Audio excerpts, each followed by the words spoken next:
What's going on, everybody? Welcome to Core Conversations for Tuesday. It's a freestyle Tuesday, and we're gonna have a good time. Thanks for joining us. We do this every day, 10 o'clock, and let's get some housekeeping stuff out of the way, and we'll get this going.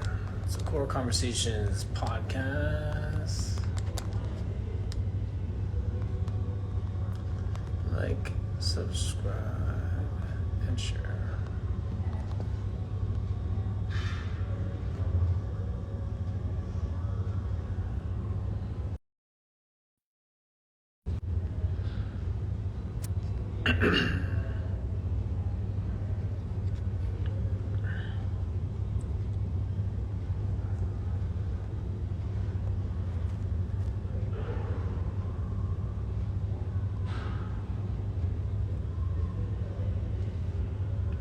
Healthy by You Coaching, what's going on, little Dico?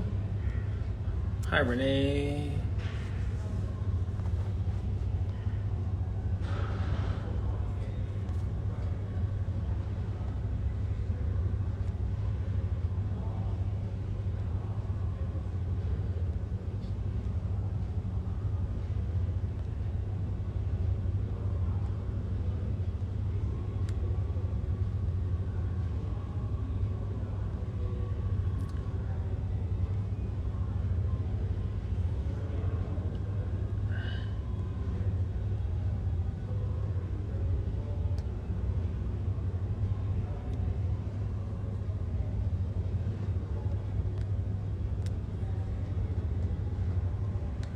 Cool.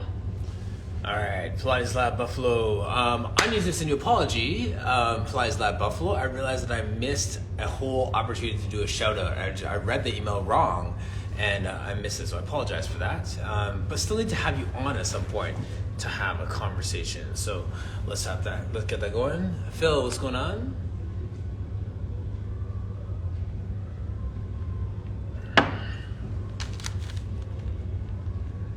Talk about something in a few minutes here. Plus a few more people here. Great Lakes Academy, what's going on? My basketball peeps in the world here. I was at a basketball tournament on the weekend and someone walked up to me and goes, Pilates for Ballers, what's going on? And I couldn't for the life of me remember who it was, and it was a team that I had done a basketball for Pilates for Ballers program for pre-COVID. And this guy was one of the coaches, that he wasn't even the coach of the team, but like he'd watched me work and stuff like that. He came up to me and started chatting and stuff. I felt so bad for missing him, but it's kind of cool at the same time when we do this work and people remember what we're doing, and we're having that impact. So keep doing what you're doing, everybody. Stay consistent with it. You never know when it's gonna circle back around. That was something I did like 3 years ago. I even have an Instagram handle called Pilates for Ballers, which I don't do anything on. But that was enough to get me thinking, maybe I need to highlight that some more and get some more kids doing basketball, doing Pilates. I'll probably do it with my son's team tonight. So that's what's up with that.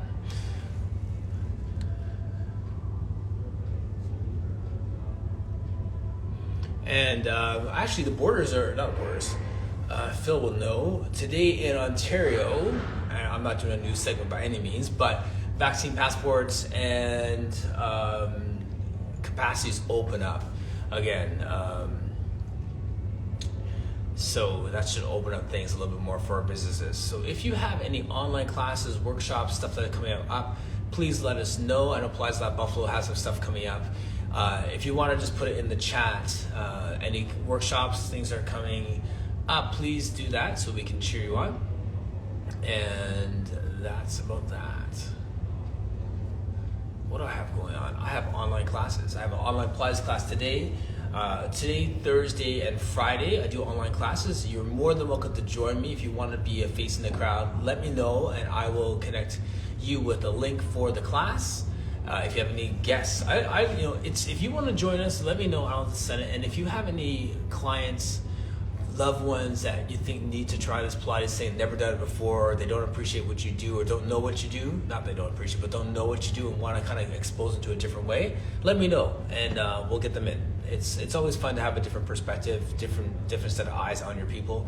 I'm not going to try and poach your clients or anything like that. This is all about the work and letting people experience the work. And likewise, if you want to open up that for me, I'm more than happy to join or point my clients in your way.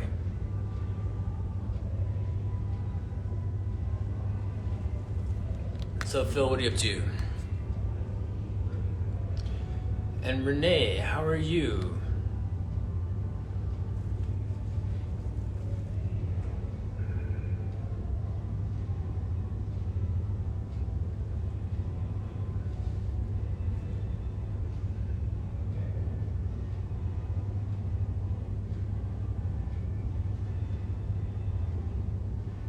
How many of you out in the chat are doing the March Madness? Just out of curiosity, show of hands. Or even in the chat later, let us know if you are. And we can cheer you on.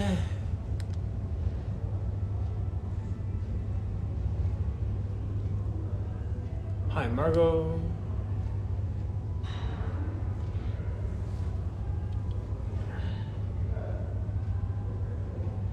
So yeah, Supplies Lab, send me a message and we can book a time. I'd love to have you on. I have some really fun guests coming up this week. My friend from the UK, Julie Driver, is going to be our guest. Co-host Missy Lynn Cawthon is going to be with us again tomorrow. And on Thursday, Mira Hassan from Jakarta is going to be our guest. Alea Pilates, so that's going to be fun as well. Reading Phil's comment, launch when I have a call potential client. Also thinking about signing personal training programs. Yes. I think Phil should get back into personal training again. Getting that going. Digital Moravian. What's going on? I had a fun chat yesterday. Now, I want to talk about something. Can I just vent for a moment? And would anyone like to join me on screen? Just hit that request to join. And I have a quick story, a little bit of a venting moment, but I think I'd kind of need to talk to someone about it. So if someone wants to join me on screen so I can vent about something that happened yesterday, that'd be greatly appreciated. And we can talk it out. This could be like our therapy session for me. Show of hands if somebody wants to join me. If not, I'll just say it here. But it's interesting reflection on something that happened yesterday during our call, during our chat, that I don't think anyone noticed, but I definitely noticed, and Kimberly didn't notice a little bit, but I wanted to share it with you and find out how you think. So if you have 5 minutes for a story, request to join, and we'll chat it out.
Hey, Lena.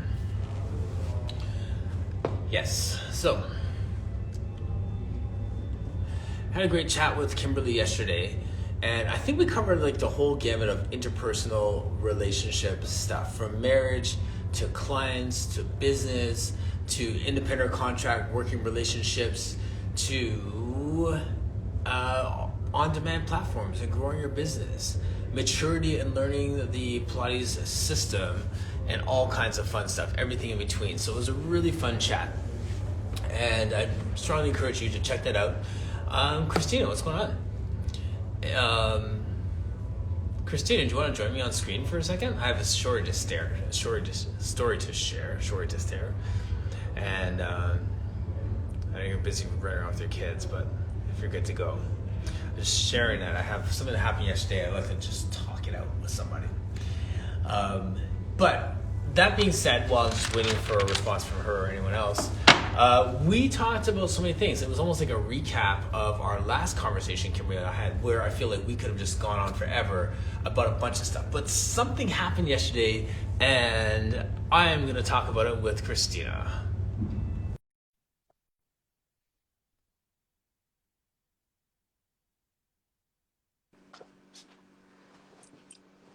Hi. Hi.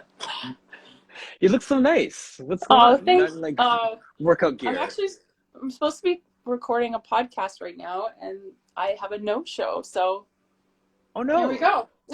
go. So I might as well record a podcast, or at least chat with somebody. Sure. Absolutely. Do you want to use this for content? We could just talk like off the cuff. Yeah. No, it's okay. Yes. So I don't know if you saw any of yesterday's chat that I had. Oh, and there's Mira. No. Here's my guest from Thursday. So she's gonna be Mira's gonna be on Thursday too from Jakarta. That's pretty cool. Nice. Hi. So anyway, Kimberly Paget was my guest yesterday, and we had a conversation right at the beginning of right at the end of January. I had a great chat, and we talked like everything from like marriage to like her business. She's a professional dancer. She's on a show on Hulu, I believe it is, and she's doing a bunch of stuff. So it was a really cool conversation. So we had part two yesterday. Mm-hmm. Now, while we're having this conversation, in the background, like right off camera, right here, we have this client who is a member here in this gym, and the session was supposed to be later, and then we had to move it around, so it was at this time. And the trainer was saying, okay, if we do it at this time, it can't be in this room because Martin's using this room at 10 o'clock. Like this is the no enter zone time. Like we understand that this is my safe space, so I can have this conversation eye to eye with you and be present. Yeah. So she comes in, and there's the exact same bike on the other side in another room, but she had to use the bike here. And then it's almost like you're trying to herd someone out into another politely without interrupting me. So like they're having this little debate. So then she ends up staying because she wants to be in the space. So while I'm having this conversation with Kimberly right here, these people are like whispering. A phone's on vibrate, hoping that like I wouldn't hear the zzz. Oh my God. And all this stuff is happening. So I'm like, this lady is pouring her heart out about like all these things and just the struggles and the challenges that we all go through. And I'm trying my hardest to stay here. But then every few minutes, like my eyes are darting over, and I'm like trying to like get out of the room. So all this stuff is happening over here. And I had a good conversation with the trainer, and like we're good. It's not like, I understand that it is this lady who is like this, and it's not like, and they were trying to sort out. So it's good, but this is the thing. I was so mad. Like it was like this sense of like offense for the person that I was with, because I didn't want to have the conversation that I would have had if there's no one in the room, even though it's a public arena. Yeah. You know what I'm saying? So it's like, it's Yeah. interesting how like this, like they could watch the whole thing afterwards, but I didn't say what I would have said. I let her talk a little bit more than I would have let her talk. I would have interjected different things. Like, you know what I mean? I would have had a different vibe if there wasn't someone like right here. Right. So that's my little event right now, because like it's all good and like we've sorted out, but like, it's interesting how much of offense I took because I felt like it impeded the conversation I was having here. Even though I'm good with them, I felt like that wasn't fair to her. Yeah. Well, and I'm sure you handled it really well, like from her perspective. I'm sure she barely even noticed that you were having this conflict. But absolutely, you need to create boundaries, right? And I think it's okay for you to feel upset about it, number one, because that had been a rule that was established before, right? And it's okay to lay down that boundary again. And often that's what people need, is this repetitive lay down the law. And it doesn't have to be a law, but like there needs to be a law. You just gotta lay it down. Yeah. Hold on. My guest just arrived on Okay, my good. Zoom call. Get it. So I'm sorry. I'm going to go. That's okay. I got it off my chest. I feel better. So thank you. How much do you charge for that? Yeah, I know. Be $5. Okay, good. Okay, have a great podcast. Okay, thank you. bye. See ya. There's Carol and Alex. How's it going? Yeah, so I just need to vent for a moment, and there you have it. It's funny how, like you're saying, like there's this, I'm a principle person and I'm a boundary person, and I felt like those boundaries were just crossed yesterday, and it really did impact, from my perspective, the conversation. If you watched yesterday, like you might see my eyes kind of dart off to the side a few times, but other than that, like I thought it was good. I wish we could do around 3, just to have a bit more of a conversation, but I just wanted to put that out there. From the perspective of boundaries, how good are you at establishing boundaries with people? You ever feel like someone's just taking advantage, your clients are just taking advantage of a system, of your relationship, of sessions, all those different things? Anyone want to share their story where they feel like their boundaries are being crossed and they have to deal with it in some way?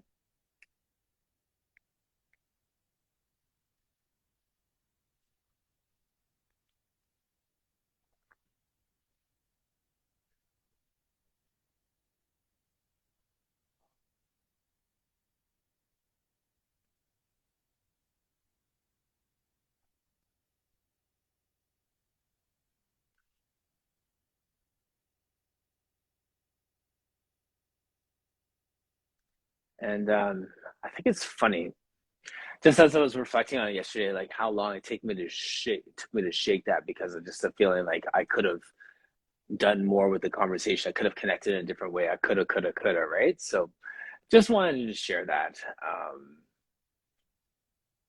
See how people feel about that.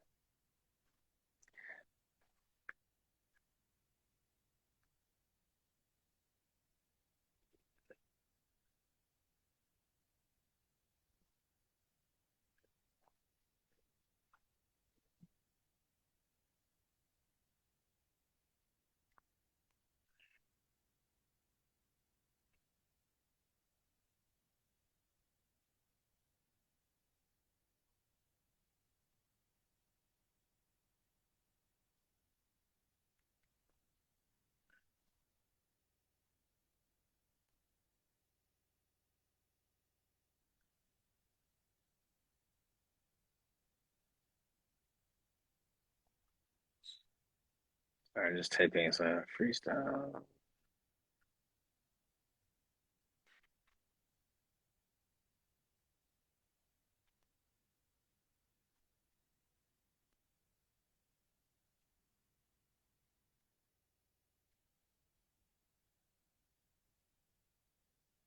Cool.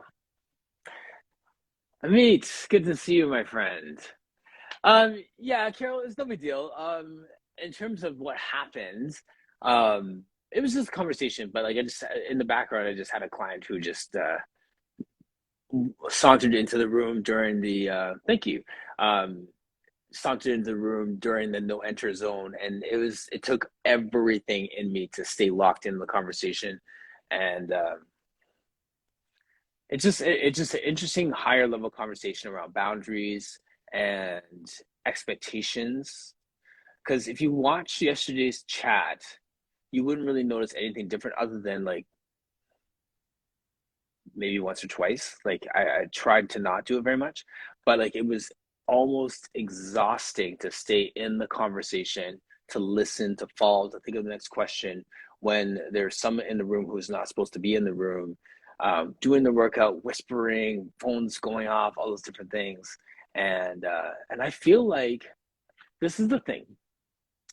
I feel like these conversations deserve my undivided attention. You deserve my undivided attention. No distractions, eye to eye, face to face, active listening. Active listening. And if I'm going to be actively listening to you, I can't have all this stuff happening in the background. Like there's a lot of noise happening in the space right now, and people screaming and working out and stuff like that. That's good. But there's a door right here. and there's that boundary. So the expectation is that there could be a fire outside right now. I'm going to finish my conversation with you. Well, maybe not. Maybe I'll take the camera and go. But so that space is sacred, and there was like this sense of it being violated. And it sounds petty because nothing really happened except for my expectations of the space and the time, and this person's time being taken by someone who just doesn't want to do something. Maybe I'm making this bigger than it needs to be, but I feel like there's a higher level conversation about how we handle boundaries and how do we handle our clients and how do we navigate those situations, handle our own expectations and disappointments that come out of that. So I throw it out there.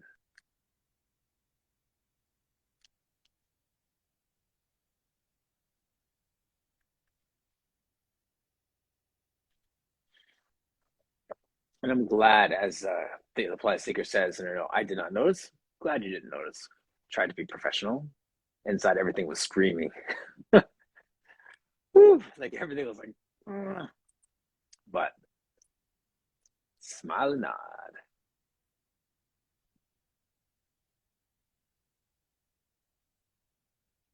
Too funny.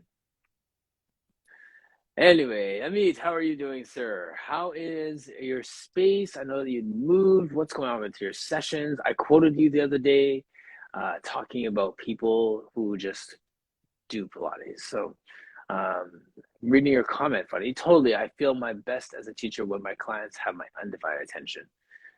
Yeah, I, I mean, Amit's just a fantastic teacher. Like I feel like my people deserve that. And if I'm going to be professional with this, I'm taking it like that level of professionalism, that level of attention to detail, that level of making you the most important person in the room, the only person in the room. You are the only person in the room. Even if there's like a million people here, just as long as that boundary is set and we know what's happening, I want to be here. So take some pride in this. I was rattled yesterday.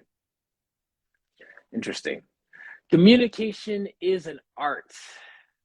Facts.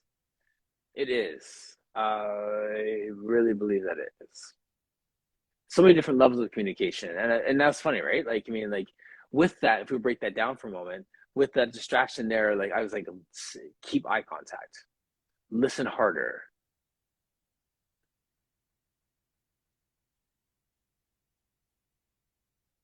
But there are two when we teach. Okay, go on. Ami's comment is, I feel like it's also about being able to be in the moment. Yes, and it's funny that being in the moment piece. I'm all about being in the moment, and it's like yesterday being in the moment is almost like there were different variables, so I had to double down on being in the moment. Like I wasn't able to relax being into the moment. I had to actively be in the moment. Does that make sense? I couldn't lean into the conversation. I had to like tune out to tune in to be into the conversation.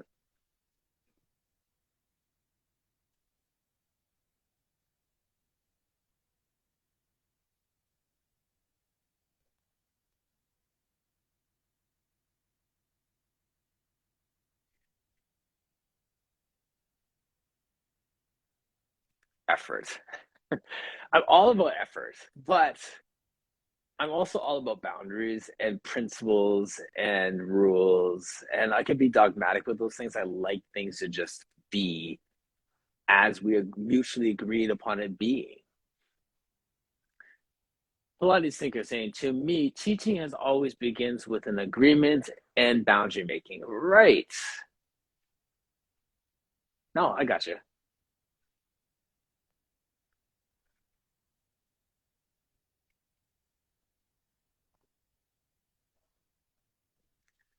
So teaching always begins with an agreement and boundary making, right? So the boundary making piece is, so what do you do? What do you do when that boundary is,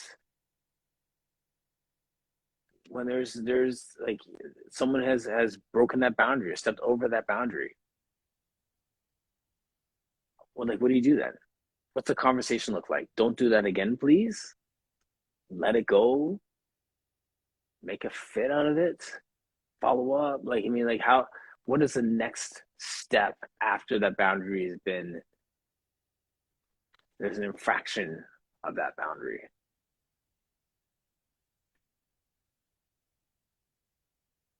You speak up. How do you speak up? What do you say? Do you speak like, I was offended, don't do that again? How strong do you come with it? Do you like, those are the things. I love these kind of conversations. I have no problem having these conversations. Actually, I already had the conversation with them about it, and we sorted it out. And the conversation went like this. The trainer spoke to the client and said to her, this is the time when that space is not available. Next time, if we need to take a session during that time, please note that this room is not available. And if you are not comfortable using another space, then let's find another time. Period. And that's the way that conversation goes. So it's never happened before. So it's not like it's like hands up in the air and no one respects me. Yes. I began with, I was frustrated with what just happened a few moments ago.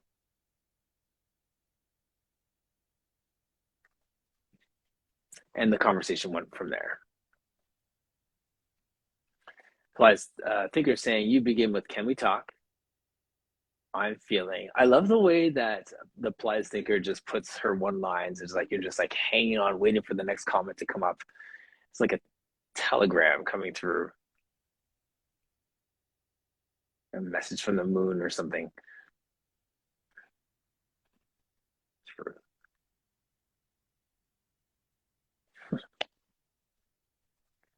Truth, she says.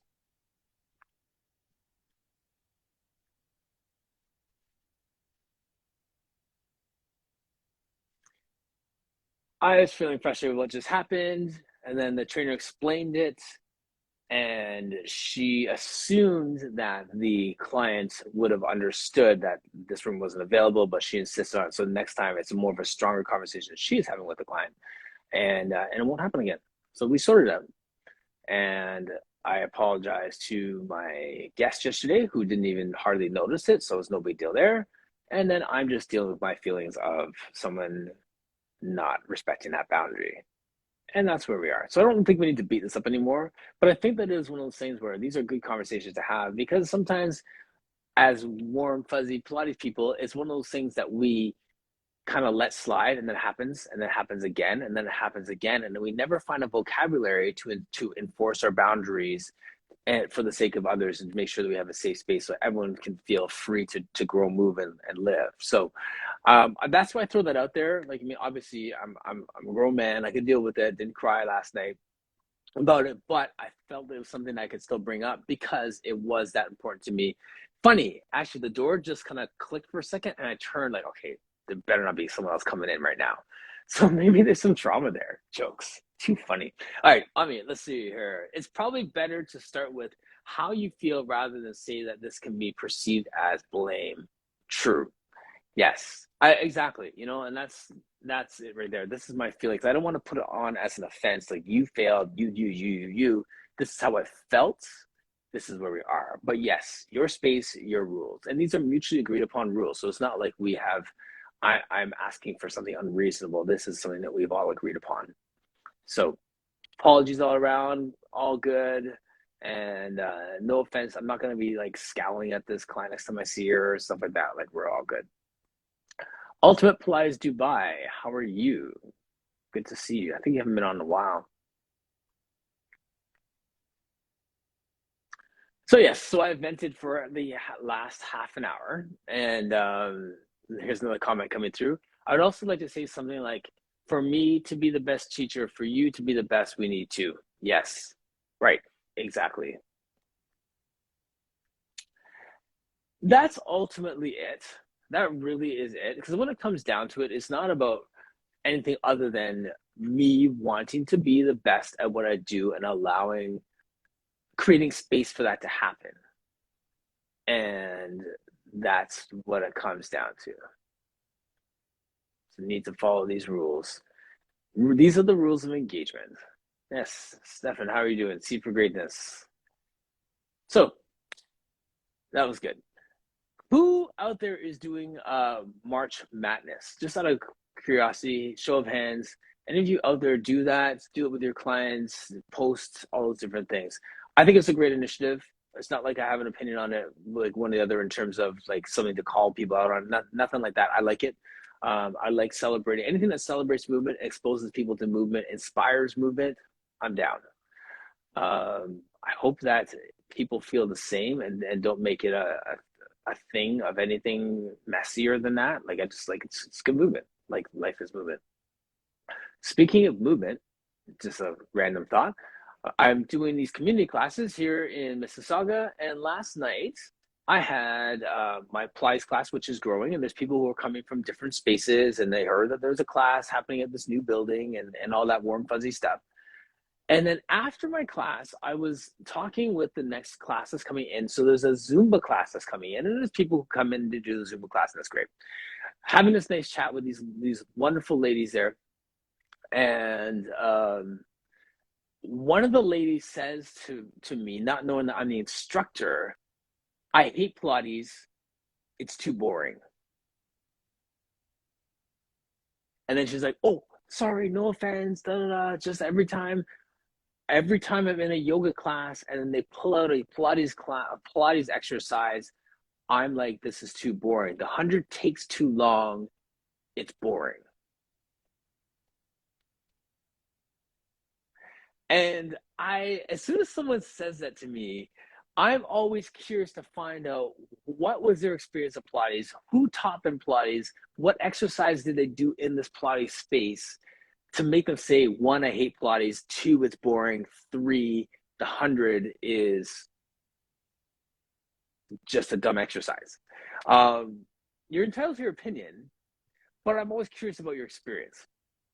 So that's where the conversation went. And as we were talking this through, I saying to her, there's so many times that I have, when I was working as a manager for different places, I go in, I see a Pilates class, and I go in and say like, okay, well, there's a Pilates class, and I want to just scout it out because I'm going to be covering for this person in a few weeks. I go to the Pilates class, and then they're doing like 85% yoga exercises, and then have like 1 or 2 Pilates exercises. And then that's it. And that's the whole Pilates class. So in the whole class is thinking that they have done Pilates when the reality is that they did a yoga class with some Pilates exercises. Bothers me. And it bothers me for this reason. Movement is medicine. Movement is good. I'm all for movement, but call it movement. We need to educate people when they're leaving Pilates land and they're going into yoga land, or when they're in yoga land and they're going to Pilates land, or when they're in resistance training land and they're moving into Pilates, so people understand what they're doing. It's the same in the personal training world. Someone can come in, I could just make them sweat with burpees for an hour, or I can educate them on how they can get a warm-up, a dynamic warm-up. They can do exercises, they could do joint mobility, do some resistance training, and be on their way, and you're educating them on their body. The same thing needs to happen with their Pilates classes. We do these classes and someone has a certain education and then they start throwing all these exercises in. That's great, but let people know what they're doing. Don't let people walk away from a yoga class thinking that they did Pilates and then they hate Pilates because Pilates is boring. They didn't do Pilates. They did movement, which is fantastic, but let them understand what they're doing, where they need to feel it, what is supposed to be happening in their body, what their options are if something hurts them. Take your time as a teacher to educate your people. Then people won't be saying, I hate Pilates, or I hate kettlebells, or I hate this, or I hate that. Educate your people. That is my soapbox, because that bothers me when people say that. They don't hate Pilates. They just had a bad movement experience with someone teaching them something that was just not for their body. And they're going to write off a whole system of exercise because of that. You do a disservice to the industry, the system, to everything. Take your time. Take your time with your people, educate your people, and give them, as what I think Brett Anderson says, a positive movement experience, regardless of what modality you're teaching them. People do it with everything. They do it with kettlebells too. I hate kettlebells. It's like, well, then obviously who taught you kettlebells did not take their time with you, because you would love it if someone took the time to find out what works for your body. You may decide that you don't like it, but that doesn't mean you hate kettlebells. You just decided, you made an educated decision based on your experience on something that doesn't work for your body. That's a different conversation than someone just throwing stuff at you and now you walk away saying, I hate it. I don't know if I like the word hate. Like, maybe that's it for me. Anyway, that's my little soapbox. But then that was my conversation with my new friend in the Zumba class. And I am going to take that Zumba class after my Pilates class to rope all those people into my Pilates class, because everyone in that Zumba class needs a Pilates class in their life. Maybe I need a Zumba class in my life. We'll find out. Stay tuned.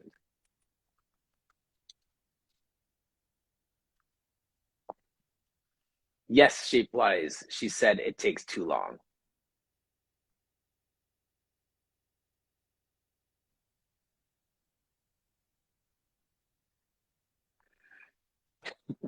I'm going to bring my brother on, unless that was accident.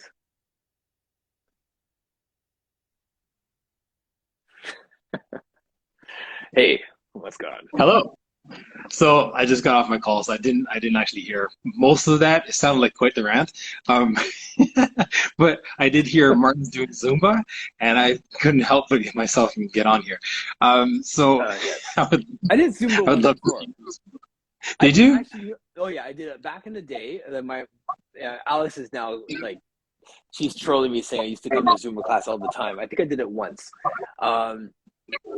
And also, when I had a Tabata class, I made my whole Tabata class come up and do a Zumba class, and that's how I got the Zumba instructor to come down to my class. So I'm all about cross promotion, and you know, myself and 4 guys just like with our 2 left feet in the back of the Zumba room, like it was jokes. It was fun.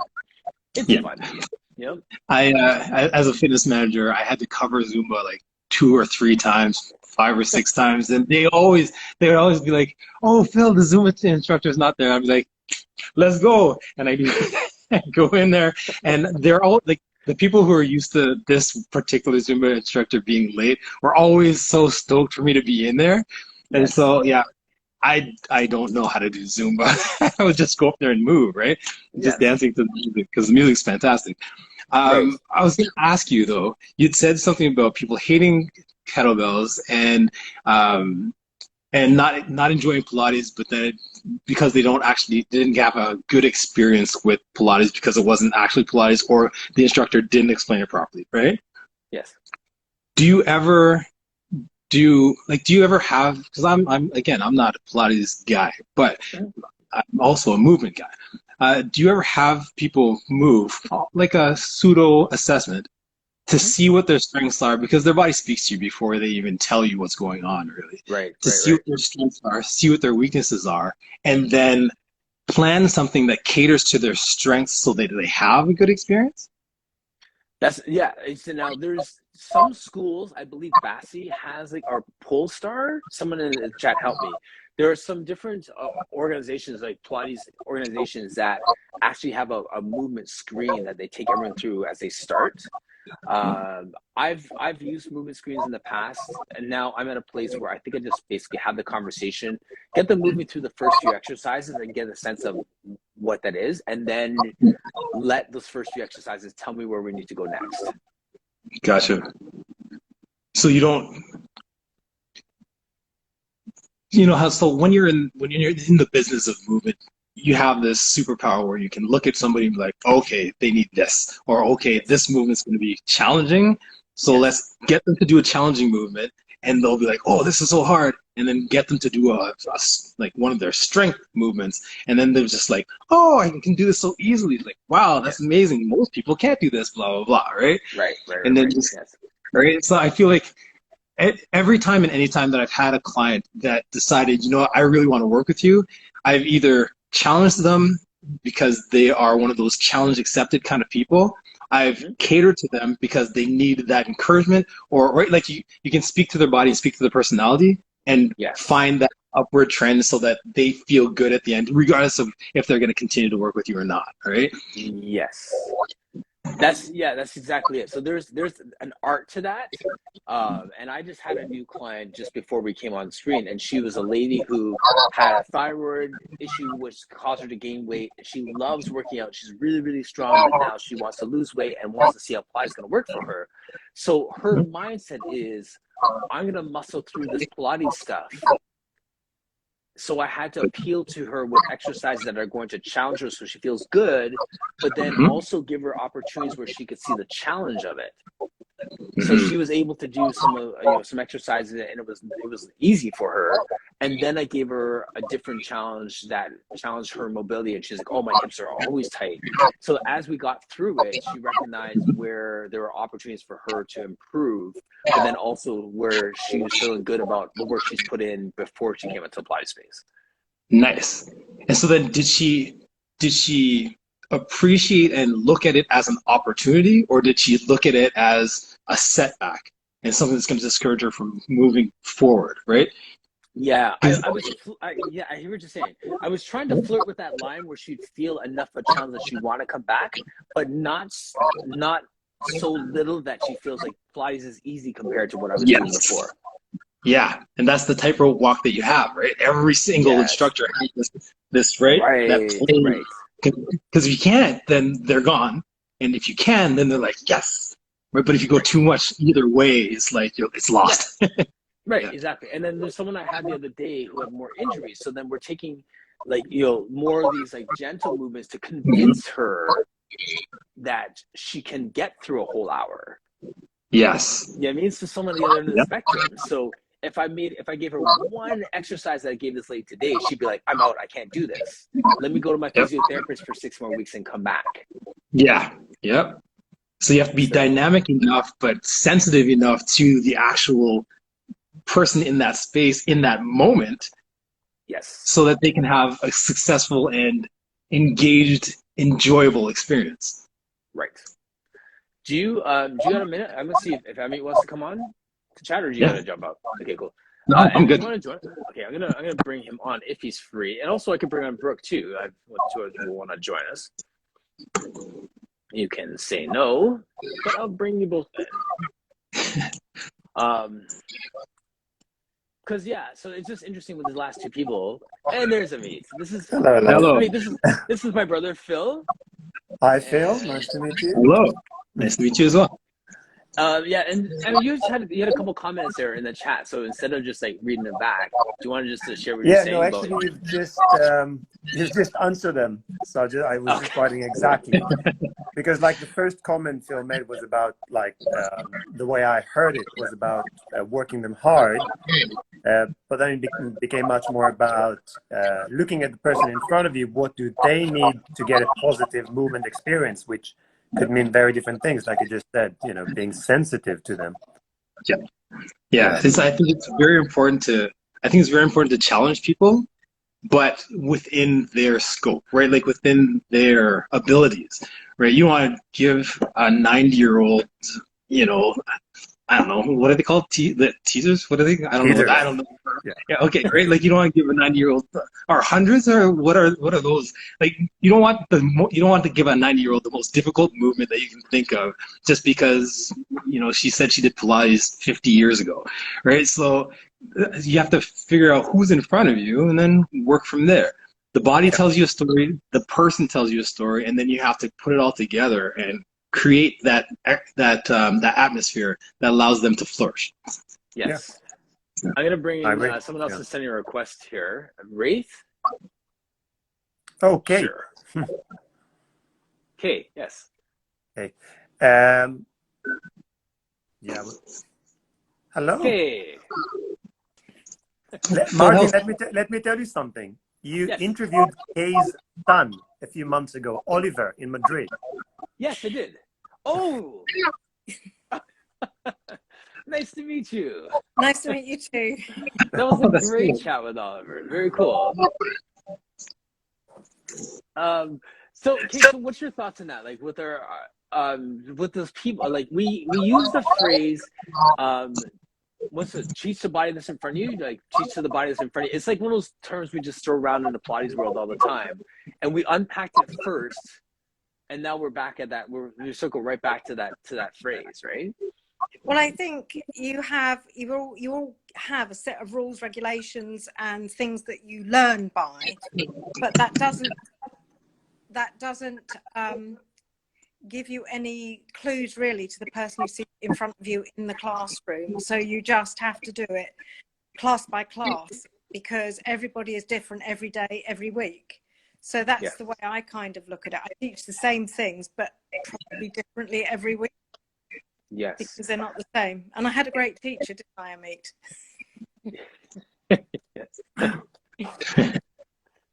Yes. So that's the way I look at it, it's you find out in about the first 3 or 4 minutes of a class that maybe what you were going to teach that day goes out of the window. Right. Well, okay, so then that's in our classes, we have like a semi-private, we have like 4 people on reform, that's one thing.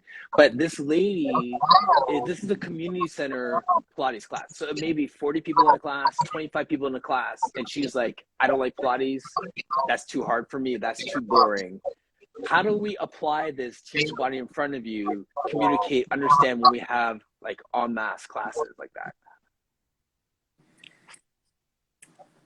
Look, I think I can answer that from a technical point of view, but I think the reality of that is that people need to make a choice, you know, about, and if they don't want to be there, then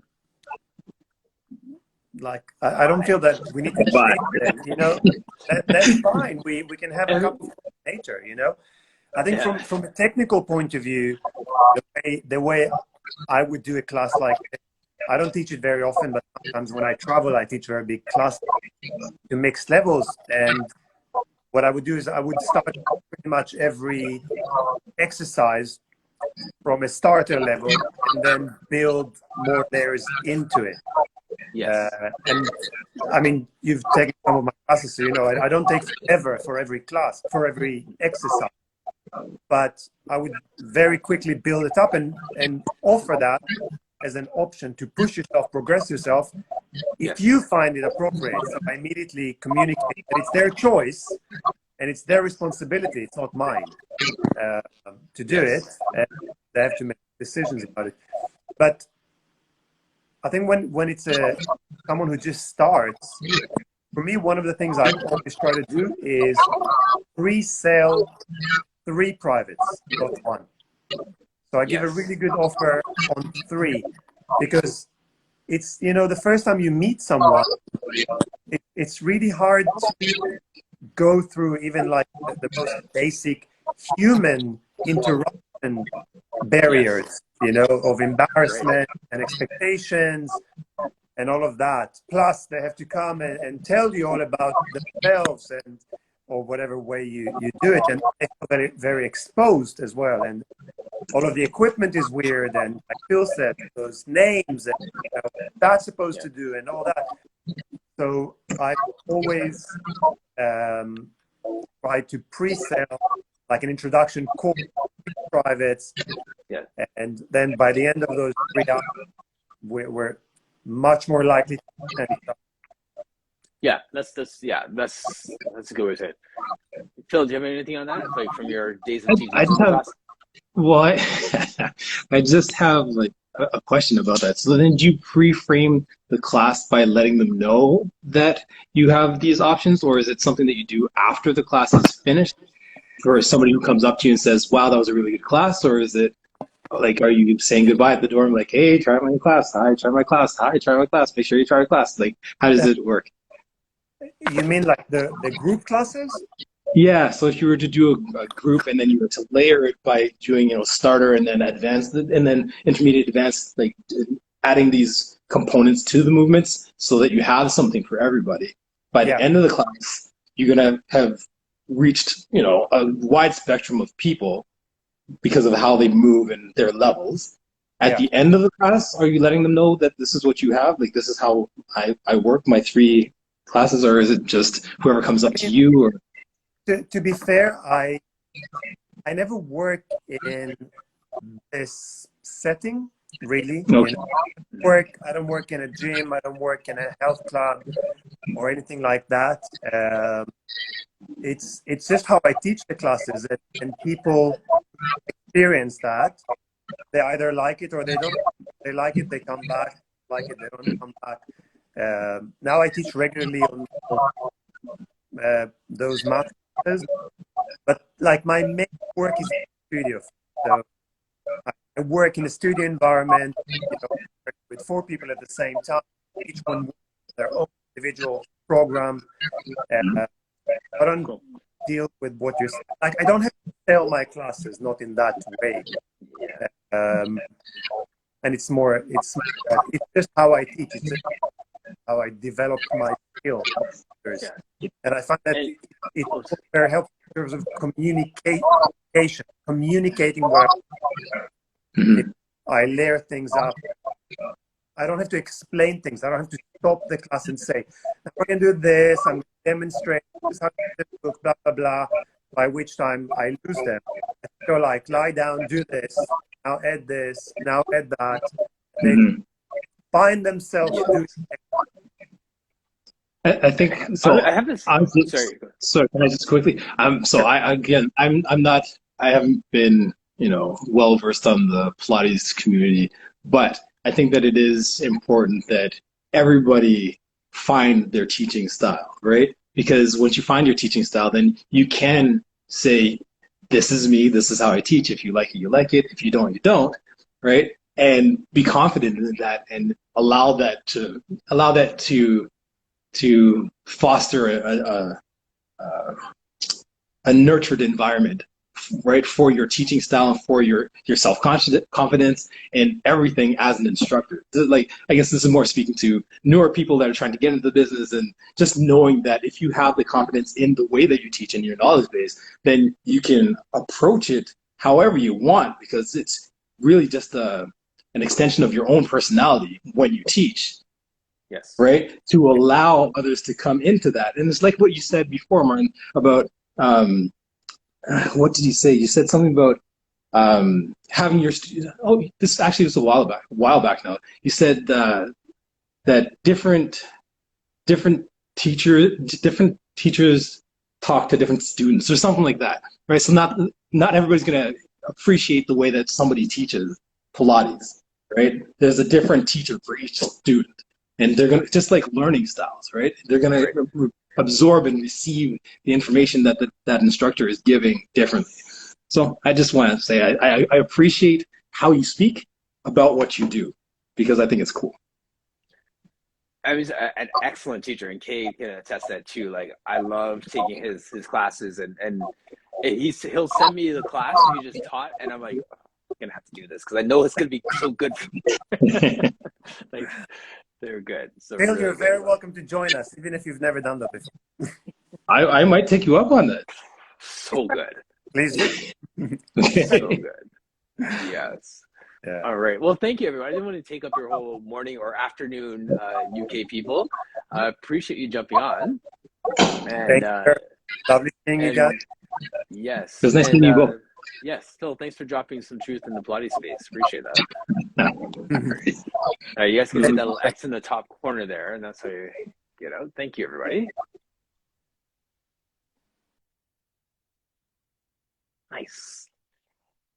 March Madness. So, Kay Wraith, that was so nice meeting you. It was so fun talking with Oliver a few weeks back. I can't remember how long ago that was. So with everyone who's here in the chat, and for those who are going to watch after, just last thing I want to put out is, if you have any online classes, please put in the comment section. Any workshops that you're teaching, put it down as well. And let's continue to just support one another. I'm seeing all the different things that are happening here. All the different people are here. I see Coach Rob and Renee. Janae, I think I saw you there in the chat as well.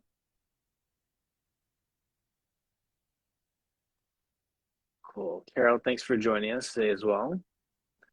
All right, party people. So we've gone through me just venting about something that happened, talked about how we sell, vented about salty person who never really tried a Pilates class but said they hate Pilates, and how we give people a positive experience. So that stuff has all been good. Seeing comments coming through now here. So Brooke is saying she's teaching her for springtime classes in March, wall unit and caddy once a week. So she has some fast, like we're talking about, Amit with some great classes, Brooke has some great classes too. And I really appreciate the fact that I'm very, very biased, because these are people that speak to me and the way that they teach, and I just love what they do. And as my wife always says, shop your instructor. So try some of these people's classes, pay for one of their classes, do it, pay for 3 of their classes, do it, and just let them learn your body and let them learn and see. You'll take some cues from them, some ways that they approach the exercises. And that's how we level up our game. That's how we collectively get better. So 1, support them, 2, learn, bring it back to your people, and then that's how we all get better. So that being said, if there's nothing else going on, I'm going to jump off. And we have, hey, Troy, how's it going? Just talking about great instructors. Troy just walked in the room. So tomorrow, Julie Driver is joining us, and Misty Lynn Coffin is my co-host, as always, on Wednesdays.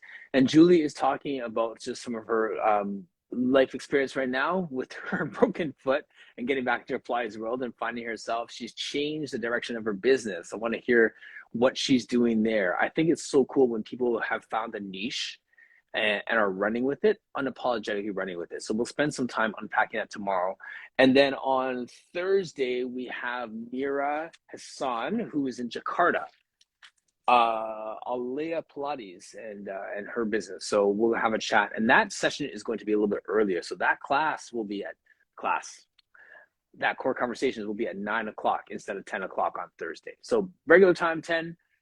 Tomorrow it's going to be at 9. So I got to accommodate her at 9 p.m. in Indonesia. So have a great day, everybody. Thank you for joining us. Thanks for giving me some time to vent. Thanks for my guests who impromptu just jumped in, to Christina, Amit, to Kay, and yes, the lovely and wonderful Mira. I'm looking forward to that chat as well. So it's going to be a good time, and I really appreciate all of you. Take care.